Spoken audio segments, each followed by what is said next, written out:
Good afternoon, everyone. This is YC from YC Cooks and Bakes. Today, I am going to be making an old-fashioned cookie recipe. It is candy cane cookies, and I don't know if you've ever heard of it or made them yourself, but it's a kind of retro recipe. It goes way back from when I was a little girl. I think it dates back all the way to like around 1963, somewhere in there.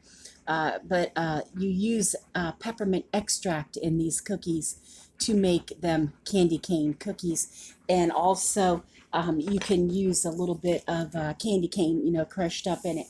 But I thought you might want to see how I do my retro candy cane cookies. So I am going to bring you forward. And sorry if you hear a noise. It is the dryer going today because my husband is back to work tomorrow, and you know how you have to get things done.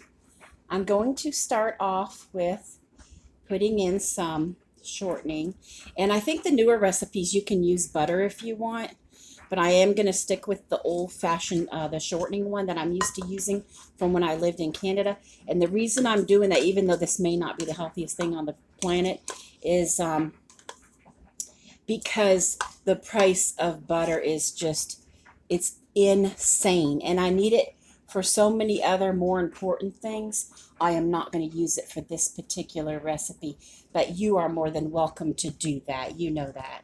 And of course, we're going to add a cup of sugar to that. It's cookies. It's not going to be the healthiest thing, but it is for the holidays. And then, you don't want to do it the rest of the year. But we are going to add in a half a cup of milk at this time. And then we're also going to put vanilla in this. It's a teaspoon of vanilla. I hope you can see.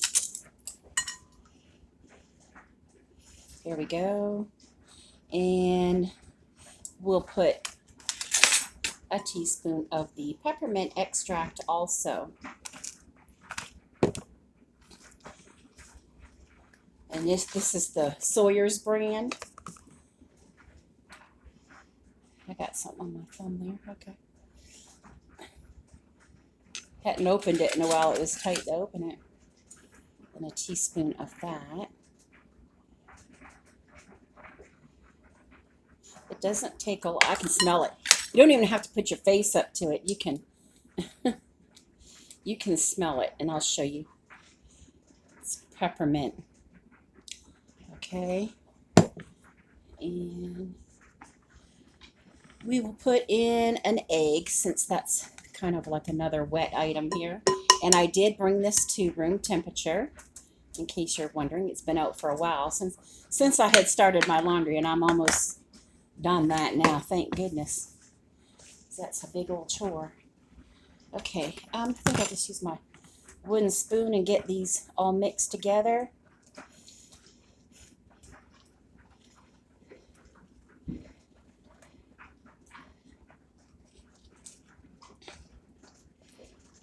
I may get a fork or a whisk and whisk this together. I think I'll go get a whisk. Okay, now I'm going to add in 3½ cups of flour.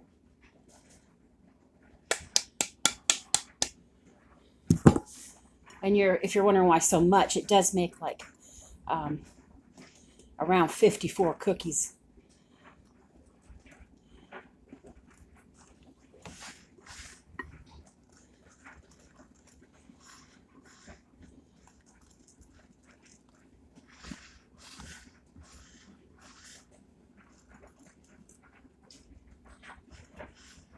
Okay, we're going to put in, before I get the flour all mixed in, I just wanted it to blend in a little bit here. I want to put in a teaspoon of baking powder.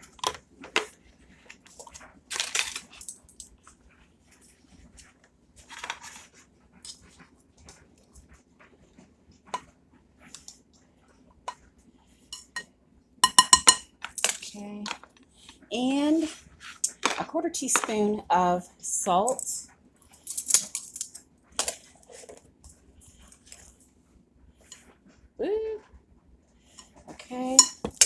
don't need much of that. And then the rest is just crushed up candy cane and, you know, red food coloring if you want would be used in this recipe too. Some people use green because, you know, there's some candy canes have green stripes in them. So this is what it's looking like. And I'm just going to keep blending all this together. Okay, I'm back. I noticed my German Shepherd was at my husband's workshop door, so I went ahead and let her in here because he puts his music up loud and he can't hear her knocking. She knocks at the door to come in. So I got it in a big ball, and then now I just cut it in half because I'm going to take one half of it and add some food coloring. But let me take some flour and put it down like that. And knead this just a little bit so that I know I can roll it into what I need to do. So you're just going to knead it a little bit. But what you want to do, you see the food coloring? I'll probably try to use red. Let me see something. Okay.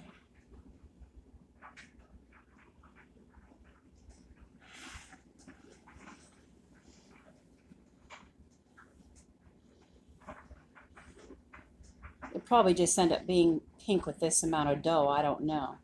But anyway, I put quite a few drops there. We'll see what happens. I don't want to make a mess with that.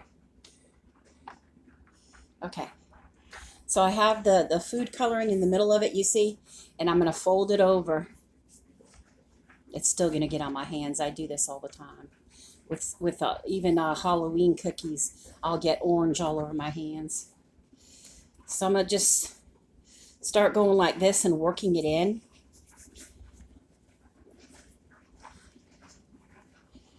Like this until you start to see it change color. You'll see it. See how it's coming out already? It'll start to change color.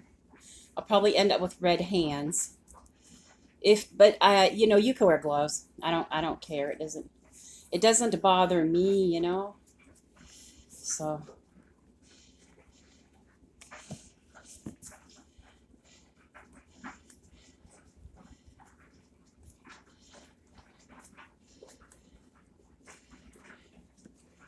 you can see it coming out now.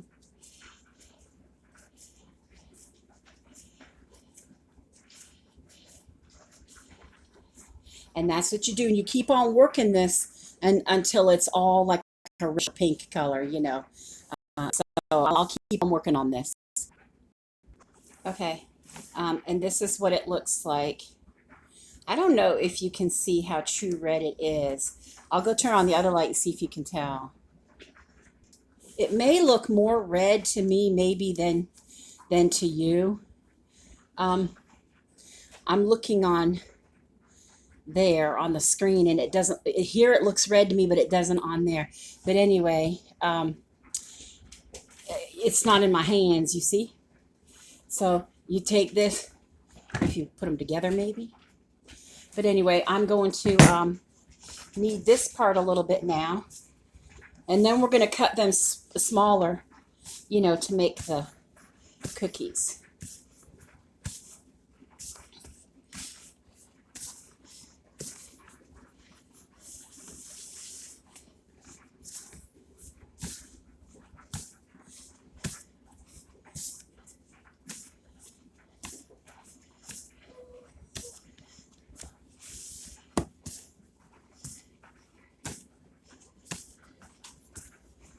Okay.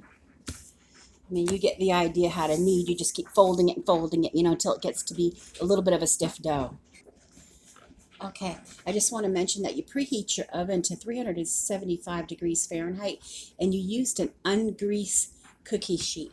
And you take these You roll them out. You take your little pieces that you cut and you keep rolling them out. You know how you do, like you make like a little snake, like that.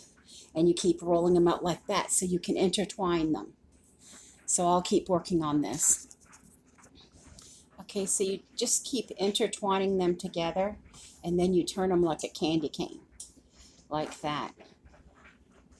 I'll keep on going here. Okay.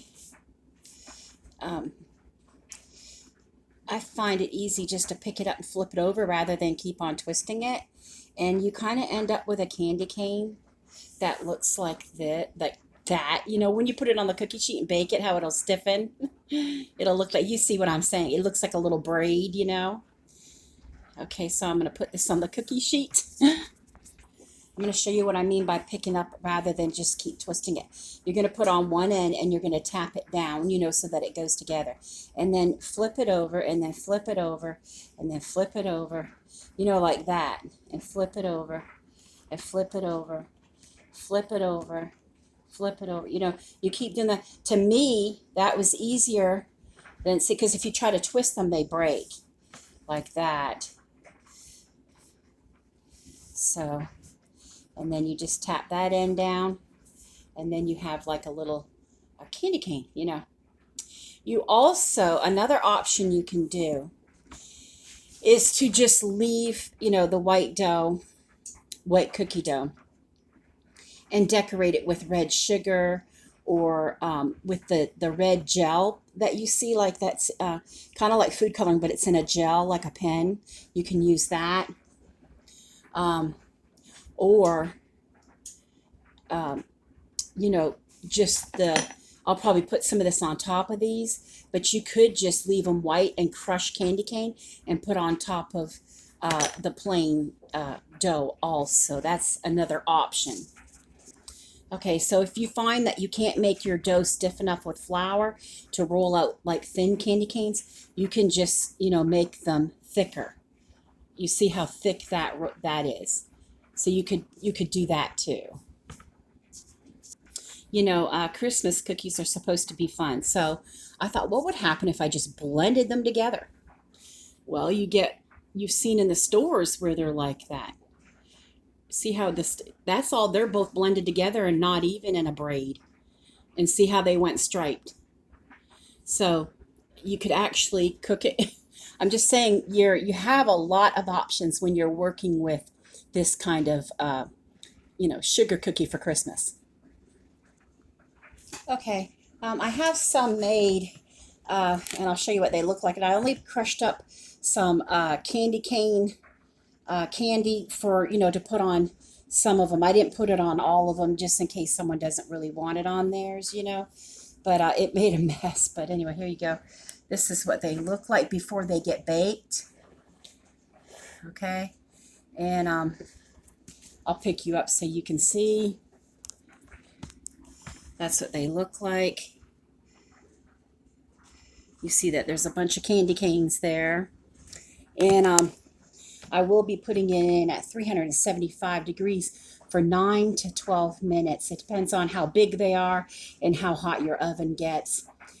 And this isn't all of them. You know, I still have, that dough. I still have half the red and half the white.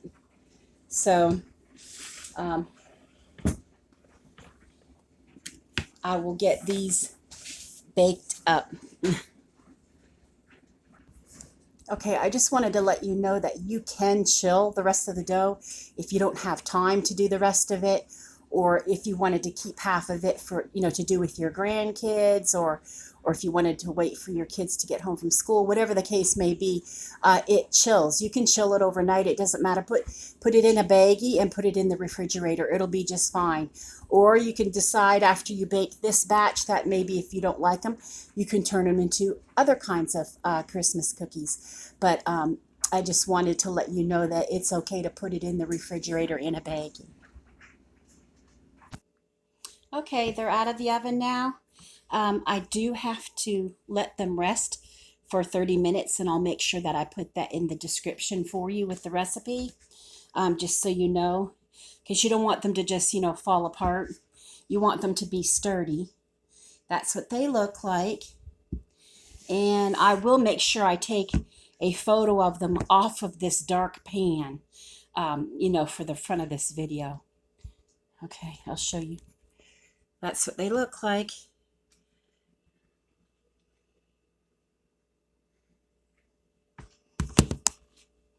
And that is my retro candy cane cookies with real peppermint extract. So thank you for coming to bake with me today. I hope everybody has a great day. Bye-bye.